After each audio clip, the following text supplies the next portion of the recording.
Hello dear students, today we are going to learn about tenses. ठीक है, तो अब टेंस क्या होता है? टेंस जो है ना वो हमें टाइम बताता है। ठीक है, कि मतलब क्या टाइम हो रहा है, मतलब पहले का टाइम है, अभी का टाइम है कि बाद का टाइम है। ठीक है, ये हमें बताता है। अभी जो टेंस है ना, जो टाइम है वो कितने टाइप्स के होते हैं? वो 3 टाइप्स के होते हैं। ठीक है, 3 टाइप्स के। अब ये कौन कौन से होते हैं? एक प्रेजेंट, ठीक है, अभी अभी का, जो अभी अभी टाइम में जो भी हो रहा है, ठीक है, फिलहाल में, उसे हम प्रेजेंट कहते हैं। अब जो पहले हो चुका है उसे हम पास्ट कहते हैं। अब जो फ्यूचर है उसे वो किसे कहते हैं? ठीक है, अब वो हम कहते हैं जो यार हमको पता नहीं है। ठीक है, कि आगे आगे हमारे साथ क्या होगा, इसके इंफॉर्मेशन हमारे पास तो है नहीं, तो उसे हम फ्यूचर कहते हैं। ठीक है, क्या आपको पता है कि कल क्या होने वाला है? जो आपको नहीं पता है तो वो फ्यूचर है। ठीक है, फ्यूचर हमें पता नहीं होता, पास्ट बीत चुका होता है, और प्रेजेंट अभी सामने जो आपके साथ हो रहा है उसे हम प्रेजेंट कहते हैं। ठीक है, अब देखो, प्रेजेंट में जो हेल्पिंग वर्ब्स यूज होती है ना, वो है इज, एम और आर। ठीक है, ये 3 हेल्पिंग वर्ब्स हैं जो आपकी प्रेजेंट में यूज होती हैं। पास्ट में कौन सी हेल्पिंग वर्ब्स यूज होती हैं? वो यूज होती है वॉज और वर। ठीक है, यही दोनों यूज होती हैं, बस वॉज या फिर वर। अब फ्यूचर में 3 4 नहीं यूज होती, सिर्फ एक ही यूज होती है। ठीक है, विल बी, या तो विल यूज होगा या तो बी यूज होगा। अब मैंने यहाँ विल बी क्यों लिखा है? विल भी इसलिए दिखा है, या आप देख सकते हो यहाँ मैंने एग्जिस्टेंस को हाईलाइट किया है। ठीक है, मतलब जहाँ पर आपको इज, एम, आर या वॉज, वर या विल भी आपको दिख रहा है ना, तो वहाँ पे आप समझ जाना कि ये सारे सेंटेंसेस में अगर यूज हो रहे हैं हेल्पिंग वर्ब्स, तो ये आपको एग्जिस्टेंस बता रहे हैं। ठीक है, एग्जिस्टेंस मतलब हाँ ये चीज़ ऐसी है। अब इसके कुछ एग्जांपल्स देख लेते हैं हम लोग। ठीक है, फिर आपको अच्छे समझ में आएगा। तो सबसे पहले हम बात करते हैं, ठीक है, सिंपल प्रेजेंट की। अब यहाँ आप देख सकते हो ये प्रेजेंट का हेल्पिंग वर्ब है ना, तो मैंने यहाँ पे क्या यूज़ किया है? एग्जाम्पल में मैंने यूज़ किया है शी इज़ अ डॉक्टर। ठीक है, अब यहाँ देखो, शी हमारा क्या है? ये हमारा सब्जेक्ट है। सब्जेक्ट मतलब सेंटेंस में जो भी पर्सन है वो काम कर रहा है। ठीक है, मेन पर्सन की जो बात हो रही होती है उसको हम सब्जेक्ट कहते हैं। अब यहाँ पे मैंने इज़ वर्ब लिखा है, हालांकि ये हेल्पिंग वर्ब है लेकिन है तो वर्ब ही ना, इसलिए कोई भी सेंटेंस को लिखने के लिए आपको 3 चीज़ें चाहिए होती हैं, सब्जेक्ट, वर्ब और ऑब्जेक्ट। ठीक है, तो शी इज़ अ डॉक्टर, यहाँ हमारा शी हो गया सब्जेक्ट, इज़ हो गया वर्ब, और अ डॉक्टर हमारा हो गया ऑब्जेक्ट। ठीक है, अभी जो सेंटेंस का स्ट्रक्चर है ना, इसे आप याद कर लो। अगर आपको ये इज़, एम, आर कहीं पे भी दिखता है तो आप समझ जाना कि हाँ यार वो सिंपल प्रेजेंट है। ठीक है, अब मेरे कहने का मतलब ये नहीं है कि इस एम आर आपने कहीं भी देख लिया तो आंख बंद करके आपने सिंपल प्रेजेंट कर दिया। यहाँ पे आपको मेन वर्ब तो दिखाई नहीं दे रही ना, कोई एक्शन वर्ड तो दिखाई नहीं दे रहा, ये तो हेल्पिंग वर्ब है। तो ऐसे सेंटेंसेस जो आपको मिले तो आप वहाँ लिखना कि हाँ यार ये सिंपल प्रेजेंट है। और ये आपको क्या बता रहा है? ये आपको एग्जिस्टेंस बता रहा है। एग्जिस्टेंस का मतलब कि हाँ यार ये एक डॉक्टर है। अगर इज़ नहीं हमने लगाया होता ना तो पता नहीं चल पाता कि हाँ यार ये डॉक्टर है भी कि नहीं है, या बेवकूफ़ बना रही है। ठीक, अब नेक्स्ट हम आते हैं सिंपल पास्ट पे। ठीक है, अब देखो यहाँ पर भी मैंने हेल्पिंग वर्ब कौन सी यूज़ की है? वॉज यूज़ की है, मैंने आपको बताया था ना। अब यहाँ पे फिर से मैंने वही यूज़ किया है, शी वॉज अ डॉक्टर। अब वहाँ पे क्या था? यहाँ पे था आपका शी इज़ अ डॉक्टर ना, क्योंकि या तो ये तो प्रेजेंट की बात चल रही है तो मैंने यहाँ पे इज़ यूज़ किया है। अब ये पास्ट की बात चल रही है, मतलब पहले डॉक्टर थी यार, अब डॉक्टर नहीं है वो। ठीक है, तो इसलिए मैंने यहाँ पे क्या यूज़ किया? यहाँ पे मैंने वॉज यूज़ किया है, तो ये भी आपका हेल्पिंग वर्ब है। मैंने वर्ब यहाँ इसलिए लिखा है क्योंकि है तो वर्ब ही ना ये। फिर अ डॉक्टर फिर से मैंने लिखा है इसको। तो आप देख, अभी आप आगे देखना कि मैं एक ही सेंटेंस को कितने सारे टेंसेस में चेंज कर रही हूँ। देखो, इसी सेंटेंस को मुझे पास्ट में लिखना होगा, पहले का बताना होगा कि हाँ यार ये पहले डॉक्टर थी, इस वजह से मैंने इसको लिखा है शी वॉज अ डॉक्टर। ठीक है, शी फिर से हमारा सब्जेक्ट, वॉज हमारी हो गई वर्ब, और डॉक्टर हमारा हो गया ऑब्जेक्ट। ठीक है, अब ये भी हमें क्या बता रहा है? ये भी हमें एग्जिस्टेंस ही बता रहा है कि हाँ यार ये पहले डॉक्टर थी। अगर वॉज नहीं लगा होता तो हमको पता नहीं चल पाता कि ये सच में डॉक्टर थी भी या नहीं। फिर नेक्स्ट आते हैं हम लोग सिंपल फ्यूचर पे। अब आपको कभी भी ऐसे स्ट्रक्चर मिले ना तो आप समझ जाना कि हाँ ये सिंपल पास्ट है। देखो, आप यहाँ पर ना शी वॉज बिकमिंग या ऐसा कुछ तो लिखा नहीं है, आईएनजी फॉर्म वाला यहाँ पे कोई वर्ब नहीं है, वो अभी आपको आगे समझ में आएगा, मैं आपको अभी बताती हूँ। पहले हम यहाँ आते हैं सिंपल फ्यूचर में, ठीक है। अब सिंपल फ्यूचर में क्या होता है, सिंपल फ्यूचर में भी हमारा एक सब्जेक्ट रहेगा, एक हेल्पिंग वर्ब रहेगी या हम जिसको वर्ब भी बोलते हैं, और एक हमारा रहेगा ऑब्जेक्ट, ठीक है। अब मैंने आपको इधर बताया था ना कि ये सारे आपको एग्जिस्टेंस बता रहे, क्योंकि है तो सारे हेल्पिंग वर्ब्स, आते तो वर्ब्स में ही है। टेंसेस में होता ही क्या है, टेंसेस में वर्ब्स का ही तो सारा गेम होता है। अब she will be a doctor, मतलब ना तो वो डॉक्टर है, ना तो वो कभी डॉक्टर थी, ठीक है, लेकिन वो आगे जाके डॉक्टर बनेगी। अब ये विल बी जो है ना, विल बी ये हमें फ्यूचर के बारे में बता रहा है।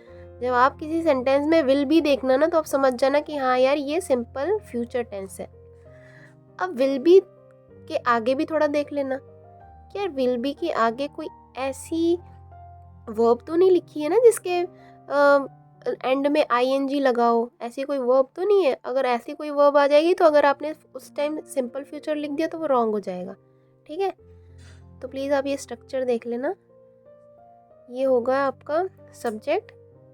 अब ज़रूरी नहीं कि शी लिखा हो, किसी का नेम भी लिखा हो सकता है, ठीक है। और ये हो गया हमारा वर्ब, ये हो गया हमारा ऑब्जेक्ट, ठीक है। फिर आते हैं हम यूजेस ऑफ मेन वर्ब। ये अभी यहाँ तक आपने जो भी पढ़ा वो सब हेल्पिंग वर्ब्स के बारे में था। अब हम देखते हैं कि मेन वर्ब में कैसे काम होता है। अब यहाँ देखो, आप यहाँ मैंने लिखा है सिंपल प्रेजेंट, ठीक है। अब मेन वर्ब में क्या होता है ना, जब हम सिंपल प्रेजेंट की बात करते हैं, ठीक है, यहाँ पर आपको EZMR नहीं मिलता। यहाँ तो आपने ये देखा ना कि हाँ यार EZMR मुझे कहीं दिखा तो मैंने उसको सिंपल प्रेजेंट कर दिया, ठीक है। तो EZMR अगर लग गया है, वॉज वर्ब विल बी अगर लग गया है, उसके आगे कोई आईएनजी वाली फॉर्म तो लगी नहीं, ठीक है। तो वो तो आपका एग्जिस्टेंट वाले सेंटेंस हो गए, वो भी आपके सिंपल प्रेजेंट हो गए। लेकिन अगर ऐसे सेंटेंस मिलते हैं तो कंफ्यूज मत हो जाना कि नहीं यार ये तो सिंपल प्रेजेंट है ही नहीं। अब यहाँ पे मेन वर्ब लगी है ना, शालू गोज टू स्कूल। अब यहाँ देखो, शालू हमारी क्या है, शालू हमारी है सब्जेक्ट, ठीक है। गोज क्या है, अब पता है गोज क्या है, अब गोज भी हमारा वर्ब है, लेकिन ये कौन सी वर्ब है, ये मेन वर्ब है। मेन वर्ब क्या बताती है हमें, मेन वर्ब हमें एक्शन बताती है, मतलब कौन सा काम चल रहा है यहाँ पे। ऑब्जेक्ट कौन सा है हमारा, ऑब्जेक्ट है हमारा स्कूल, ठीक है।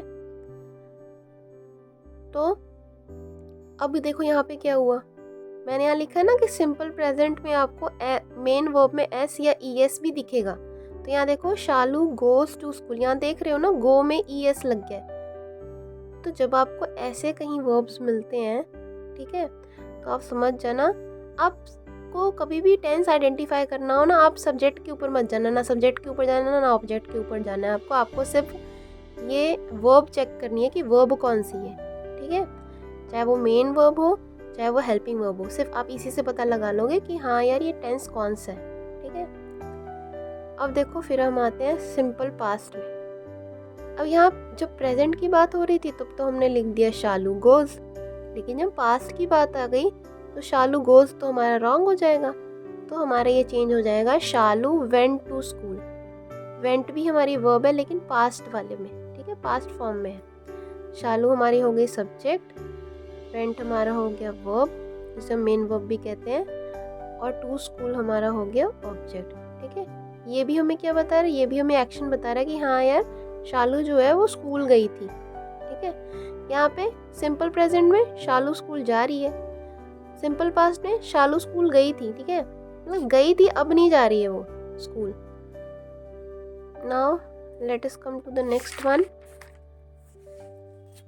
अब यहाँ देखो सिंपल फ्यूचर, ठीक है, मतलब सिंपल फ्यूचर कैसा होगा। तो देखो जो बेटा सिंपल फ्यूचर होता है ना, उसमें आपका चाहे सिंगुलर हो चाहे प्लूरल, ठीक है, चाहे सिंगुलर हो चाहे प्लूरल, आपका विल ही लगेगा।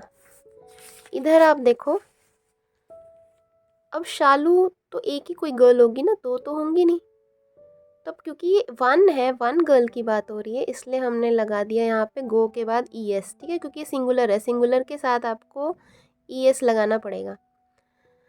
अब अगर मान लो होता ना यहाँ शालू एंड मालू, तो यहाँ हमको ईएस नहीं लगाना पड़ता, तो हमें बस सिंपली लिख देते शालू गो टू स्कूल, ठीक है।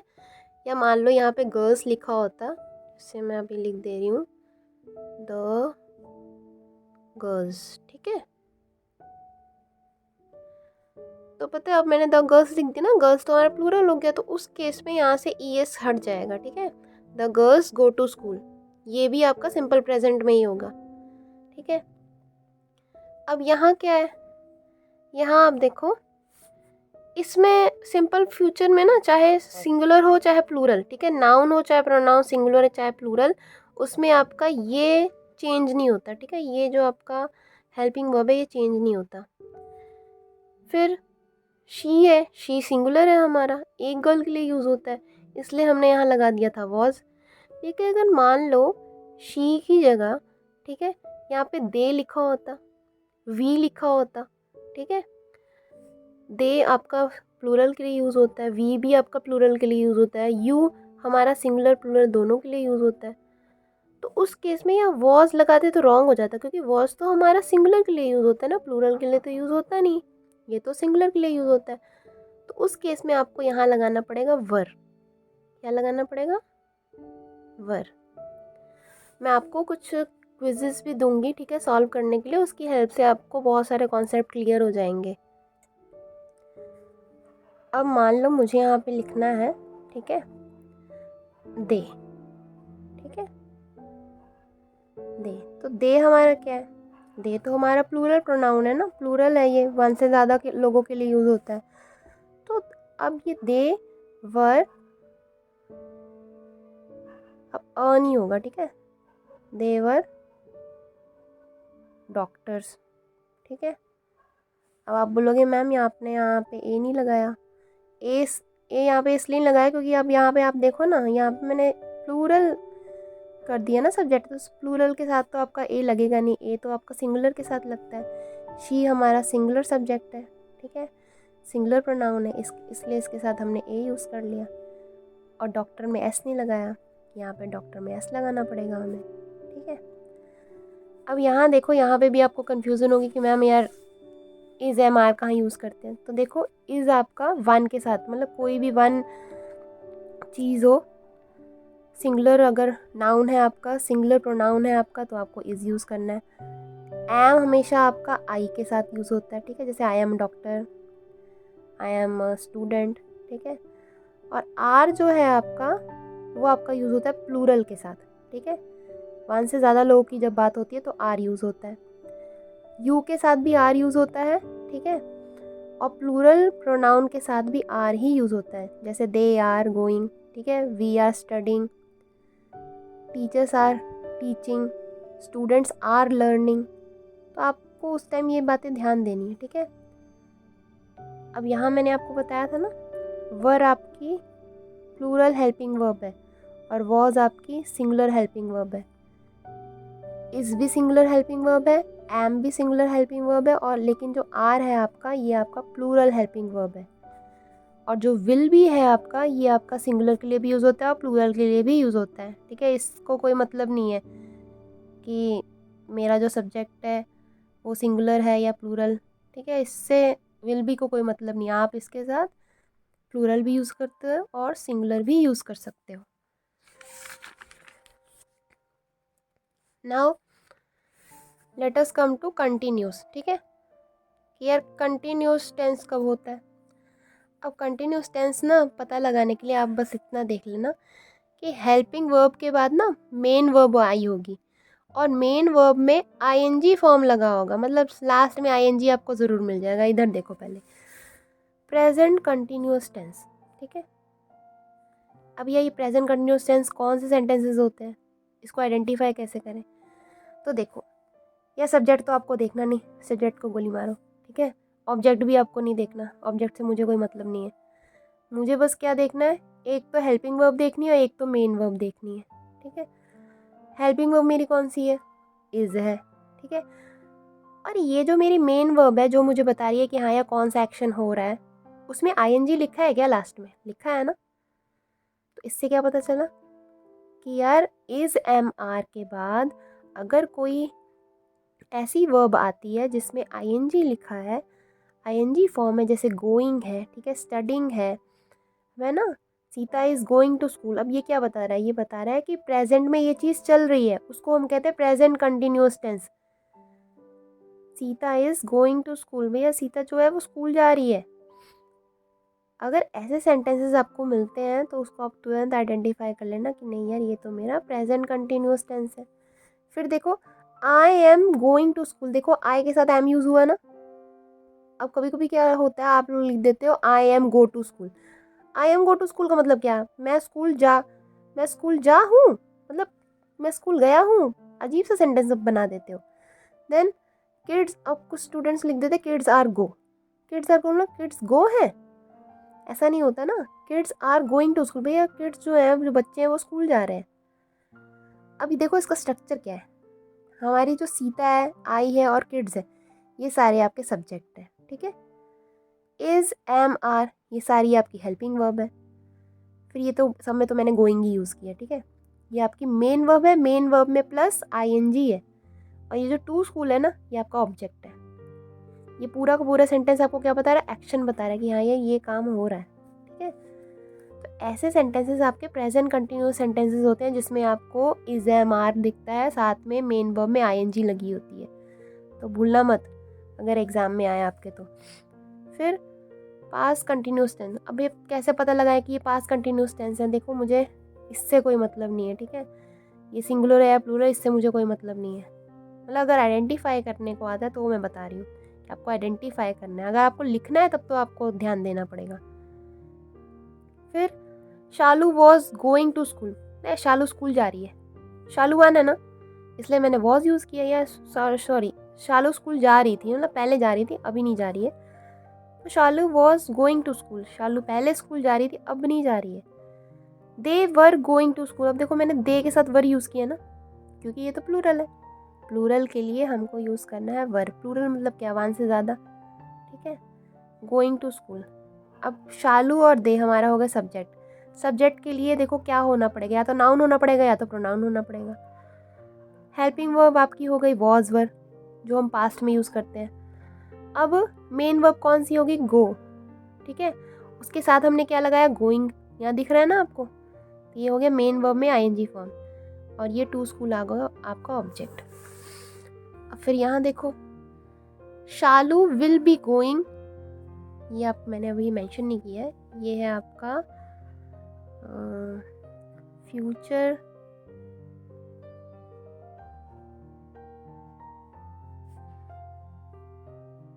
कंटिन्यूअस टेंस, ठीक है।